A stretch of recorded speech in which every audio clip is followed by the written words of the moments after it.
Uma vez que ficou clara a estrutura dos tipos de variáveis desse data frame, nós vamos agora começar a explorar algumas estatísticas descritivas relativas aqui às variáveis numéricas, tá? Então eu vou criar uma seção aqui no meu R e eu vou chamar essa primeira seção aqui de estatística ou estatísticas descritivas para as variáveis numéricas, tá? Eu vou dar um Enter, ok? Então vamos lá, gente. Como é que eu consigo obter, antes de mais nada, o vetor relativo àquela coluna do meu data frame? Né? Eu escrevo o nome do meu data frame e eu vou usar o símbolo do cifrão, tá? Veja que quando eu coloco o cifrão, ele já aparece para mim aí quais que são as possibilidades. Eu posso percorrer com as setas para cima e para baixo, né? Cada uma dessas variáveis, e se eu der um Enter, ele vai direto para a variável que eu dei Enter, tá? Como minhas duas únicas variáveis aqui é o tempo de a distância de viagem e o tempo de viagem, eu vou então escrever aqui dist vkm, e aí se eu não quiser escrever até o fim, o nome for muito comprido, eu posso dar um tab e ele vai completar para mim, tá? Quando eu der um Ctrl Enter, veja que ele vai me retornar todos os valores dessa variável. Eu posso inclusive armazenar esse valor, por exemplo, no objeto dist, e se eu der um Ctrl Enter, ele vai criar um vetor para mim relativo às observações de distância de viagem, tá? Mas a priori não é isso que eu quero. Bom, antes de mais nada, vamos começar então a calcular algumas estatísticas descritivas. Eu vou começar com média e mediana, tá? Se eu escrever aqui min, né, que é a função, a instrução da média, tá? E envolvendo o vetor da minha variável com aspas, eu vou obter a média que eu quero para aquela variável. Veja só, quando eu der um Ctrl Enter aqui, entretanto, ele me retorna um valor NA, tá? Por que ele retornou um valor NA? Né? Veja que quando você tem uma base de dados que os valores estão vazios nas células, ele vai retornar para você esse NA, que é um Not Available. Isso acontece muito em muitas bases de dados, tá? E por que eu já estou trazendo isso logo de cara? Porque toda vez que a gente for calcular essas estatísticas, né, descritivas, é muito importante a gente inserir um parâmetro nessa função que se chama o na.rm. Né? Vou escrever aqui, vírgula, na.rm, que significa o seguinte. O rm vem de remover, né, do remove. Eu tenho que remover os valores NA para calcular essa estatística descritiva, e aí ele pede para mim aqui um valor booleano, que pode ser true, certo? Ou false. Eu quero true, eu quero remover esses valores não existentes, né, not available, para calcular a minha média. E aí, quando eu faço isso, dou um Ctrl Enter, veja, ele obteve a média para mim lá de 15,03. Então, eu tenho mais ou menos 15 quilômetros aí a distância média de viagens desse conjunto de dados. Eu vou lá, eu quero agora obter o valor de mediana, e aí a função que eu utilizo é median, certo? Eu vou fazer a mesma coisa, df, dist, vkm, tá? Eu dei um tab para completar, novamente enfatizando isso. E vou dar um na.rm. Veja que a minha distância mediana de viagem é 14,62 km, tá? Está próximo ali da distância média, mas não é a mesma coisa. O que mais, gente? Eu vou então obter a variância dessa variável. E aí eu já vou dar um Ctrl C aqui e copiar para ficar mais fácil. Quando eu der um Ctrl Enter, ele vai me dar aqui a variância, né?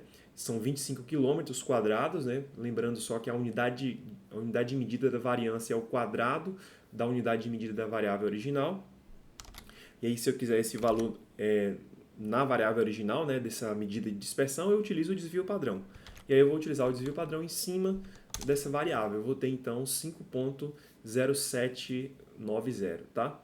Então, eu tenho em torno de 5 km aí de desvio padrão dessas variáveis. Eu vou só abrir subtópicos aqui, eu vou chamar isso aqui, então eu vou dar duas cerquilhazinhas, né? E vou chamar isso aqui de 1A e eu vou colocar medidas de posição, certo? E aí eu vou colocar aqui como 1B, medidas de dispersão. Só para a gente conseguir organizar bem o nosso código, tá?